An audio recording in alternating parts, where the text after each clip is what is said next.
All right, coming up on this episode of Watch Culture, we're going to be talking about 1994 movie Pulp Fiction. It's a really fun movie. If you've never seen it, it's one of Quentin Tarantino's earliest movies and one of my personal favorites. That's right, favorites. Not favorites, because I'm weird. So check it out.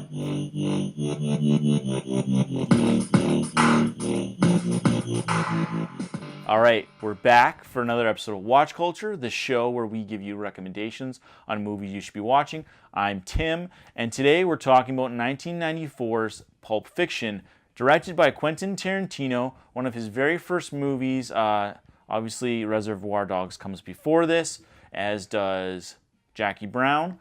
But Pulp Fiction was really the movie that kind of put Quentin Tarantino onto the map. So let's talk about this movie. We have Vincent Vega, who's played by John Travolta. If you haven't seen John Travolta before, I don't know why, because he's in other really famous movies, Grease and Face Off from the 90s, as well as Get Shorty. You have Uma Thurman in one of her earlier roles. She plays Mia Wallace. She's also been in movies like Kill Bill and Gattaca, which is a highly underrated sci-fi movie. You have Ving Rhames playing Marcellus Wallace, who's Mia's husband. Ving Rhames is he got some really funny movies. Like he's in the Mission Impossible series with Tom Cruise, and he's also in the Dawn of the Dead remake. You also get appearances from Samuel L. Jackson, who plays Jules, and Samuel L. Jackson is in everything. I mean, Snakes on a Plane, all the Avengers movies, Hateful Eight, which is another Quentin Tarantino movie. He plays in Kill Bill as well. Yeah, Samuel L. Jackson's everywhere. Tim Roth features. He plays one of the burglars in the diner, also known as Pumpkin. And Tim Roth has been in movies like Planet of the Apes remake that was done by Tim Burton. He's also features in the Incredible Hulk movie. You have Amanda Plummer, who plays his wife, one of the other burglars. Not burglars. Why did I call them burglars? They were bank robbers. But they weren't bank robbers because they're robbing a diner. Anyway, she plays Honey Bunny. One of her funny, notable roles that I wrote down was Hunger Games: Catching Fire. So watch that if you want to see her in there. And then you have Bruce Willis, and you have, so he plays Butch the boxer. And if you don't know Bruce Willis, Die Hard, so look it up. You'll know exactly what I'm talking about. And lastly, I want to mention Maria de Medeiros, who plays his girlfriend Fabienne. And she's really great in that movie too. That said, let's talk about this movie. So Quentin Tarantino has done movies like Reservoir Dogs, From Dusk Till Dawn, Jackie Brown, Inglourious Bastards, the Kill Bill movies, Hateful Eight, Django Unchained. So very much a creator of exploitation films.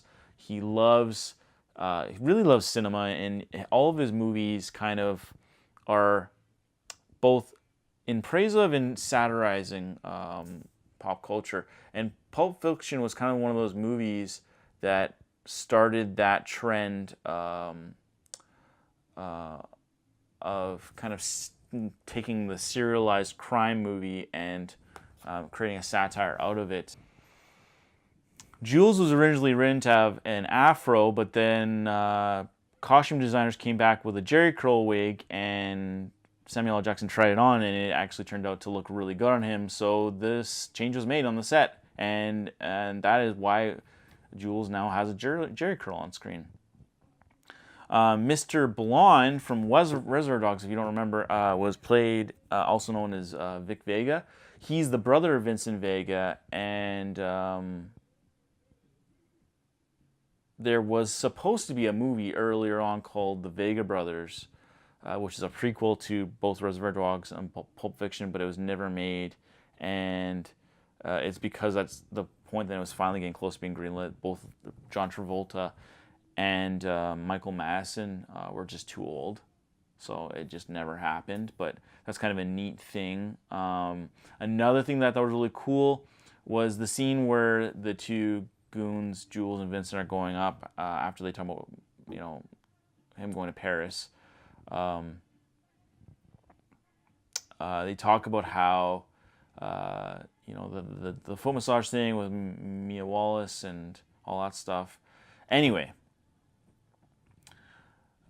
he goes to that apartment building, and they have to like talk to those guys and deal with them and get, because they want their money back or whatever. Marcellus wants some money back, and they end up shooting up the group of guys. And the guy who comes out of the bathroom is Robert Arquette, who is related to David Arquette and Rosanna Arquette, who was also in the movie, and she played Jody, the wife of the drug dealer guy. Anyway, Robert Arquette later became Alexis Arquette, because Robert is transgender. Anyway, I just thought that was a really neat thing, because it's like one of those earlier movies where he was a guy and later became a woman, Alexis Arquette. So the Arquettes,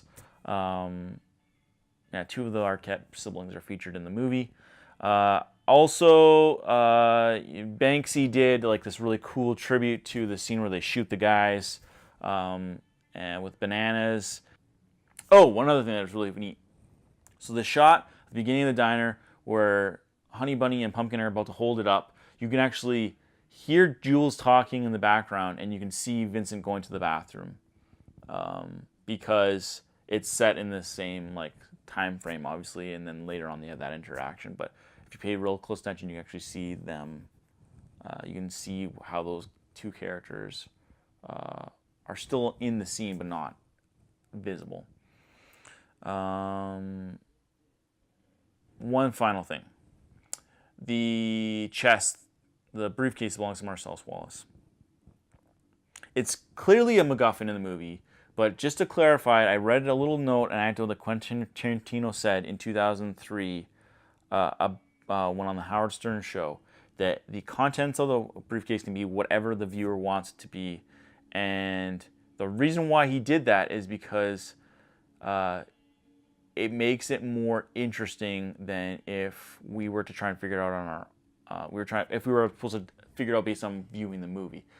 So now, you know, people can have theories abroad, and the movie has more interest, and yeah, it's just really cool.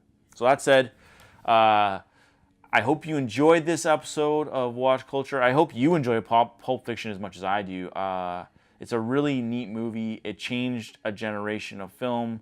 You know, it took gangster films and westerns and all these things and kind of recreated them and created a new form of them. It's a really interesting flick for that reason alone. I mean, it's, like I said, it's an homage, but it's also kind of a satire. That said, subscribe to the channel, hit the bell for notifications. We do lots of reviews. Leave some comments if you've seen the movie. If you haven't, watch it. Let me know what you think. And this has been Watch Culture. Thanks for watching. We'll talk to you next time.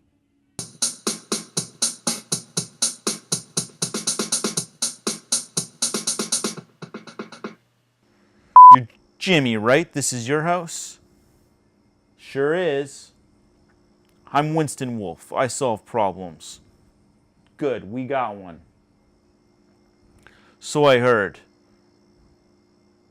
May I come in? Yeah, please do.